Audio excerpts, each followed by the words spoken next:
This is iNet Coder. Thanks for joining us again. We have some breaking information coming right at you. We're delivering another great Quniverse news edition. Before we jump right in, I just want to give you guys a heads up if you haven't noticed. I decided to rebrand the iNet Coder YouTube channel. It's now called Quniverse, or as I like to pronounce it, Quniverse. Okay, guys. So with that, we're going to go ahead and start our very first edition for this evening. And I guess what we're going to do is bounce over to Odonata. Go ahead and take it. Hey, thanks, Coder. Welcome to another Quniverse news for Friday, March 30th and 18. First off, we're going to start with infrastructure and new all-time records. You guys tired of winning yet? I know I'm not. So yesterday, President Trump made his remarks at a Richfield training site in Ohio, where he highlighted some of the positive things that have occurred since he's taken office. One of the things that he said was that he was very proud to say that unemployment claims are the lowest in 45 years. And that's a lot of thanks due to the administration cracking down on eliminating regulations. And so now companies are eager to come back to America. In fact, Apple has said that it will be investing $350 billion in the US alone. Wow. And in other news, he let us know that for so long we've been spending so much money on borders for other countries, but as of now, we're spending $1.6 billion in building our own wall, finally. And they're working on that right now as we speak. President Trump is asking Congress to improve federal student aid that will go toward vocational type work such as construction and skill trades. And for all-time records, he said, besides the African American unemployment reaching lowest level recorded history, also Hispanic American unemployment has reached historical records. And he said that ARC has also been exporting at a record high, while foreign imports are at the lowest level in over a decade. And finally, this is really good news. We are going to be improving America's healthcare facilities for our wonderful veterans. That is great news. And a lot of people will be coming together to celebrate these accomplishments, and also to let DC know, Washington, DC know that we're very serious about this. Tracy Beans has organized Operation Justice, Mark Transparency, and let's take a little view of her video where she will tell us about what to expect. You can watch the extended version on her website, Operation Justice. We should be doing something to make our voices heard. And what we're going to do is go down to Washington, D.C. on April 7th, start at the White House, march from the White House to the Justice Department, and then to the National Mall for hopefully an afternoon full of fantastic speakers. We've gotten a really overwhelming response, seeing lots of people saying, I'm flying in from Seattle, I'm coming from California, I'll be there from Maryland, you know, I'm right next door, I'll see you there. Anyone within the day's drive of D.C. that listens to the show can be there. Wow, that looks really exciting. Like I was saying, you can watch the extended version of that video at operate.us, Tracy's site.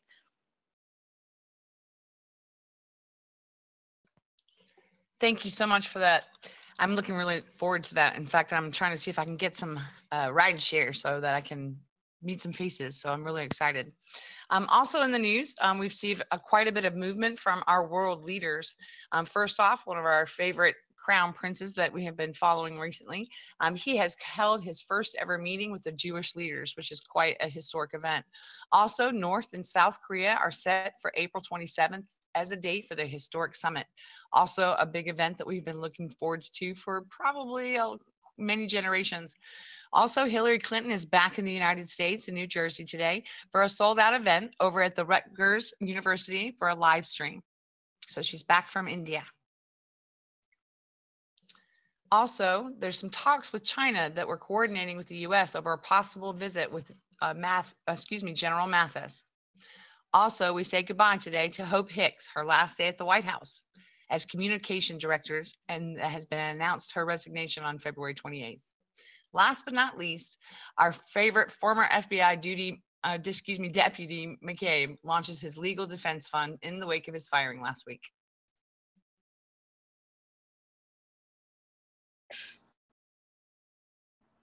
And in other news, Netflix gets cozy with former Obama admin. So a few weeks ago, guys, we learned that former President Barack Obama was reportedly negotiating with Netflix to produce a series. Well, add to this Netflix's recent hiring of Susan Rice to its board of directors. Do you remember her? She was the former UN ambassador who lied about Benghazi.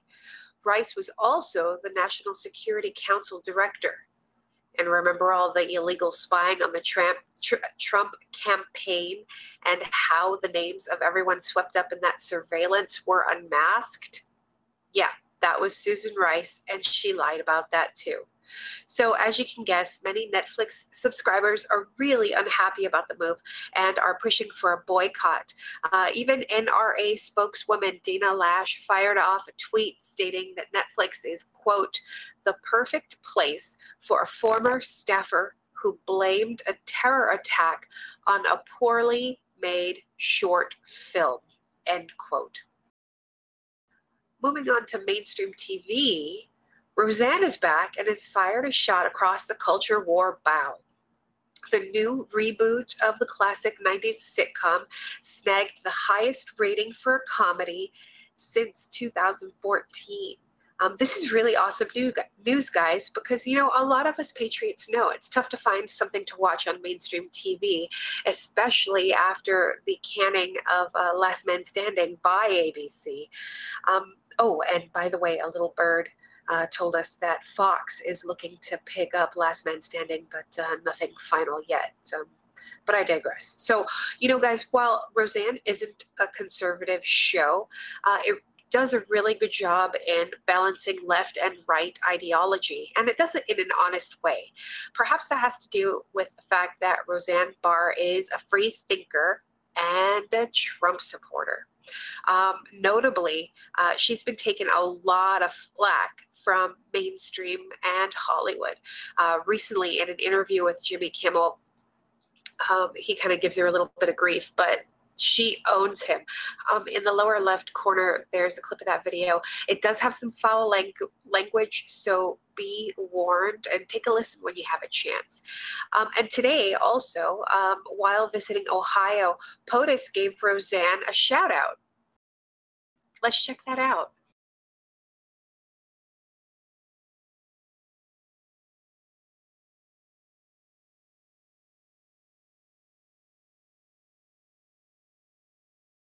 I got a call from Mark Burnett. He did The Apprentice. He's a great guy. He said, Donald, I called just to say hello and to tell you. Did you see Roseanne's ratings? I said, Mark, how big were they? They were unbelievable. Over 18 million people. And it was about us. They haven't figured it out. The fake news hasn't quite figured it out yet. It's great. Now, moving on to other news, and it seems like it was ripped from a spy novel, but it was very real and very harrowing event for Dr. Malik.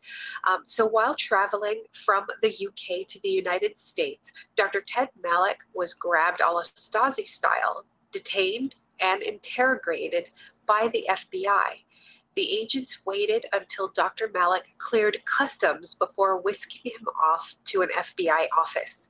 While there, they confiscated his phone, issued him a subpoena to testify, and asked a litany of questions regarding Julian Assange, Roger Stone, Dr. Jerome Corsi, and InfoWars. All this without a lawyer. So, guys, Dr. Malik, as many of you know, he's a regular contributor to InfoWars. He's also the former head of the Aspen Institute, a former board member of Davos, but is considered a white hat. After the ordeal, Dr. Malik called Dr. Corsi, a little shaken, and explained in detail what happened. Following the call, Dr. Malik kind of went off the grid, and Dr. Corsi was unable to reach him, which left him very angry. And he directed that ire at Mueller. He actually called out Mueller, saying, let's go in the backyard and duke it out. Dr. Jerome Corsi also tweeted a handful of tweets that just repeatedly called out Mueller for, these horrible tactics that the FBI used to ambush Dr. Malik. And moving on to other news, we're going to check in with Spectre and follow the money. Thank you, Juniper. Welcome to today's daily financial news. Starting off, if you've been following Tesla here in the last couple of days, you notice that their stock prices have started to slip a little bit, and here's some of the reason possibly why. Tesla's problems aren't limited to the crash investigation like the Cambridge Analytica scandal and its impact on Facebook. The crash has merely served to draw attention to Tesla's chronic inability to hit its production goals. Musk is well behind on the company's delivery targets for its Model 3, what was supposed to be the crossover vehicle to bring electric vehicles to the middle-income market. Since its inception, Tesla has burned cash at an alarming rate, and if the business doesn't find a way, well, you can expect their stocks to continue to fall. Looking at the story below, we also find that some of these recalls on the Model S sedans built before April of 2016. This pertains to the power steering mechanism, which 3 bolts holding the power steering motor in place can corrode and either come loose or break. So, folks, the problems persist with Tesla's production numbers as well as crashes and other assortments of issues. So it's no surprise, really, that we're seeing their stock drop. Flashing over, we see that from one of our more recent Q posts here, where we made mention that we see some of the tech folks net under assault here. And we said that there might be a constitutional crisis, Twitter coming soon, Google coming soon, Amazon coming soon, Microsoft coming soon. As a result of that, we see that Twitter tanks. We also see that Windows chief Terry Myerson is leaving as Microsoft reorganizes. Last but not least, Bezos battered with $13 billion net worth loss as Amazon crashes. Dr. Jerome Corsi also points out, IT experts reveal the extent of the data Google has on you. So this isn't just Facebook, folks. Wake up out there. Internet social media giants funded by the clowns, CIA. Just a dashboard for you to volunteer personal info to the CIA, NSA, and hard-left Dem campaigns. And as we noted, Jeff Bezos is getting a little bit of a haircut here as of late, losing a few billion off the top of his personal net worth. And also, as mentioned, Tesla has taken a little bit of a hit on their stocks. And also, looking at the grand picture, we've got gold on top and S&P, U.S. Treasuries, and U.S. dollar Japan all coming in slightly lower. Bottom line, the asset class of gold continues to outpace the rest of the market. Looking at Russia, ex-spy Sergei Skripal case goes viral. In early March, Theresa May reported that the former Russian spy Sergei Skripal and his daughter Yulia were poisoned by a Russian nerve agent called Novichok. Unfortunately, it looks like Ms. May's facts were incorrect. Gee, imagine my shock. According to documents, the toxin used has yet to be identified. Evidence from Porton Down states blood samples from Sergei Skripal and Yulia Skripal were analyzed, and the findings indicated exposure to a nerve agent or related compound. Samples tested positive for the presence of a Novichok-class nerve agent or a closely related agent. And we just highlighted this, folks, in a couple episodes back about Porton Down. Take a look at it when you get a chance. Those investigating the incident believe it took over 3 hours for poison to take full effect. Bottom line, in a strange twist, friends and family have yet to find the pair, don't know of their location either. Looking off to the side here, we can see we've got a story from RT. You guys can take a look at that as you get time. And then we also have Theresa May and her take on it. as well as the Skripals. After touching Novichok Nerve agent, they went shopping, kind of following their steps. And last but not least, we also have the nerve agent that poisoned Skripal left on his front door. So again, the strange twists and turns of this story continue to go on. Onara. Thank you so much. Looks like Judicial Watch has George Soros in their crosshairs. Look out, George. They have filed a Freedom of Information Act lawsuit against the U.S. Department of State and the U.S. Agency for International Development for records relating to their funding of political activities of the Soros Open Society Foundations of Romania and also the Soros Open Society Foundations of Colombia. The Soros Open Society Foundation of Romania lawsuit was filed after state and U.S. aid failed to respond to an October 16, 2017 FOIA request seeking, among other records, all records relating to any contracts, grants, or other allocations and distributions of funds by the State Department to the Open Society Foundation Romania and or its personal and or any OSFR subsidiary or affiliate.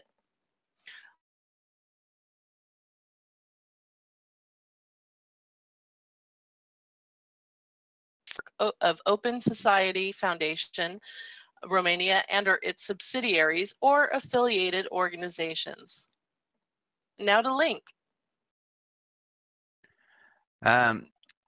This article is called Divide and Conquer, and it says, attention all patriots.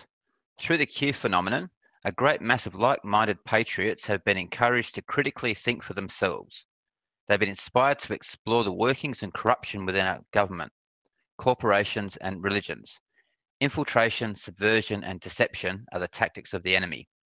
I have my own opinion on what is going on, but unlike others, I'm not going to put myself on a pedestal and attempt to lead the sheep. It is up to each and every one of us to use our personal discernment to decide who we trust as information sources. Beware Greeks bearing Greek gifts. Below are some wise principles that I personally find helpful to assess and validate the information I choose to believe.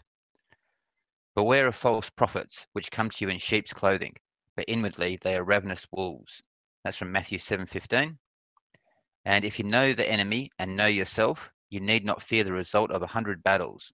If you know yourself, but not the enemy, for every victory gained, you will also suffer a defeat. If you know neither the enemy nor yourself, you will succumb in every battle. That's from Sun Tzu's Art of War. And finally, from the Free Dictionary, discernment, the act or process of exhibiting keen insight and good judgment. And so I'll hand over to Tenacity. Thank you, Link. So to continue on our series with accidents, deaths, missing, and resignations, some notable items that we wanted to highlight today. Accidents, we had reported in San Francisco, multiple passengers were actually sickened on a plane that landed in San Jose. They appeared there were no fatalities, just illnesses. Also, in reorganizations, it was announced that Microsoft is actually going to have one of its largest reorganizations in history. And as a result, they're actually announced as well that Terry Myerson will be resigning as a part of that. Also in the news, we wanted to make sure that we included for the record, yesterday we had mentioned that flight 3470 in our 329 episode 5. We wanted to mention that please excuse any misunderstanding from our mention of the Buffalo, New York plane that crashed from Q Post 976. In our discussion of the news, we failed to highlight that this crash occurred in 2009. We are sorry if anyone thought that this crash was actually in 2017. We will continue to strive to uphold the highest of journalistic standards. We will print corrections and retractions as necessary to maintain our ethics as a news organization.